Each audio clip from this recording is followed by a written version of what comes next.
So far, it has grossed almost $100 million. The movie, Maverick. Its executive producer and star, Mel Gibson. To women, he's been called the sexiest man alive.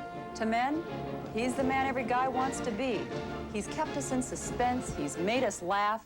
Now, a side of Mel Gibson you've never seen before, behind closed doors. Amazing grace, how sweet. This is Mel Gibson's singing debut.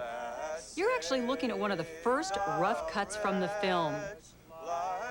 Now, admittedly, he did get some help from his co-stars, Jodie Foster, and the original Maverick, James Garner, who I met when I went behind the scenes while they were still working on the movie. When you guys were around the gravesite singing, did you clear the set? Did you have to stop? Did you have to do that a few times? Everybody in Utah, get lost.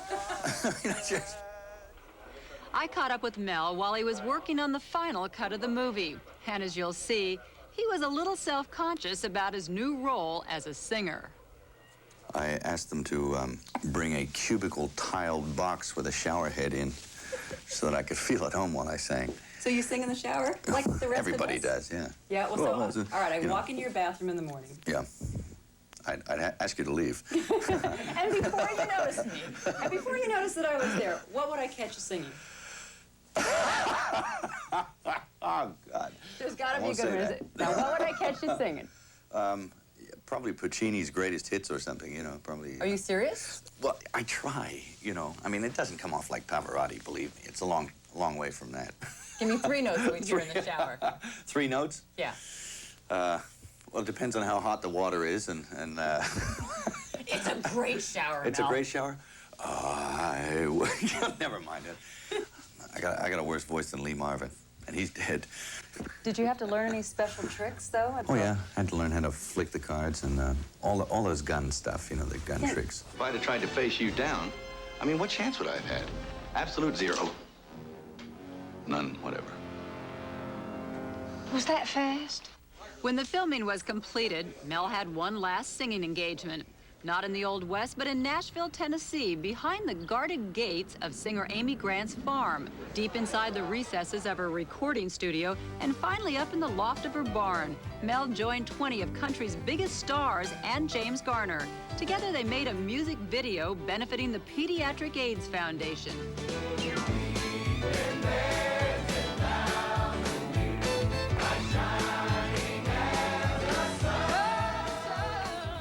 How did you feel there in the middle of all of these? I couldn't even clap. Was that Amy Grant kind of helping you out a little bit? Yeah, she was helping me out, yes. Yeah? Mm-hmm. Making me feel inadequate. It's on the front row, and he wasn't clapping anywhere near a beat, you know, and I just thought that he looked like a fool, so I was going, just trying to help him out. And he's such a nice guy, it's hard to not feel comfortable with him. She was holding his hands because he was clapping out of time. So I think we're going to have a little bit more time to work with the guys, you know what I mean? Did you ever sing to the kids? I mean, I have 3 little girls. You got twice as many in the same age range. I can't imagine what it must be like. Well, it's interesting. When they were babies, you know, they used to demand a lot of attention, of course, as you know. They, you know, they kind of always want you around. So somebody's got to be kind of with them all the time so they don't swallow a compass or, you know, a toothbrush or something. So you gotta kind of keep them at bay and keep them happy and stuff like that. So what I used to do was turn on Pavarotti or Placido Domingo, and the baby would hear it and it'd stop them. But then they'd look at you and you'd be miming along, so they thought it was you sort of doing all this sort of singing. You'd be really gesturing, you know, the crying clowns and the whole deal. For the kid, right, who's kind of like a little bewildered but mildly amused, you know, so at least they're not crying and getting distressed. But they must grow up odd. One of them is just like, he's got Pavarotti tapes and he puts it on his ears before. He's like 9 years old. I mean, hey, shouldn't you be listening to headbanging stuff?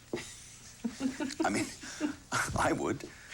You know? When you were a kid, when you were a teenage boy, what did you like? What did I like? Girls. Mel Gibson, Behind Closed Doors.